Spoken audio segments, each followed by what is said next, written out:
Hello বন্ধুরা, রাধে রাধে। তোমরা সবাই কেমন আছো? আশা করছি ভালো আছো। আমিও খুব ভালো আছি। আর এটা দেখো আমার লাউ মোচা।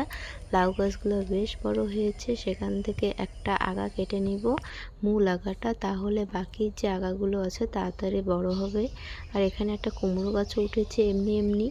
আর আমি মূল আগাটা কেটে নেওয়াতে শাখাগুলো তাড়াতাড়ি বড় হবে। আর এটা দিয়ে করব আমি ফুলকপি, আলু, মাছ দিয়ে ঝোল। খুবই সাধারণ আর সিম্পলভাবে করব। আর তার সাথে করব আলু ফুলকপি ভাজা। আর গতকালকে আমার শাশুড়ি চোখ অপারেশন করে নিয়ে এসেছে, তাই মাকে আর এই সবজি দিব না, আমরাই খাবো, মাছ খাওয়া যাবে না। তার জন্য মার জন্য একটা ডিম ভেজে দিব। আর আমরা করবো মাছ দিয়ে ফুলকপি দিয়ে ডাঁটা দিয়ে ঝোল। আর গতকালকে একটুখানি তোমার বাঁধাকপি ঘন্টও আছে। আর এদিকে আমি ভাতও নামিয়ে নিয়েছি।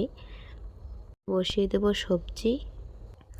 একটু লবণ হলুদ দিয়ে সবজি বসিয়ে দিয়ে ঢাকা দিয়ে দিব, তাহলে তাড়াতাড়ি হয়ে যাবে। এদিকে শাশুড়ি মাকেও খেতে দিয়ে দিব। মাকে একটু 2 দিন একটু শুকনো শুকনো খেতে দিতে হবে। বাঁধাকপি ভাজা দিয়ে ভাত দিয়ে দিয়েছি, বিন ভাজা আর একটুখানি ফুলকপি আলু ভাজা। এদিকে বরকেও খেতে দিয়ে দিচ্ছি মাছের ঝোল দিয়ে। Thank you for watching, bye by.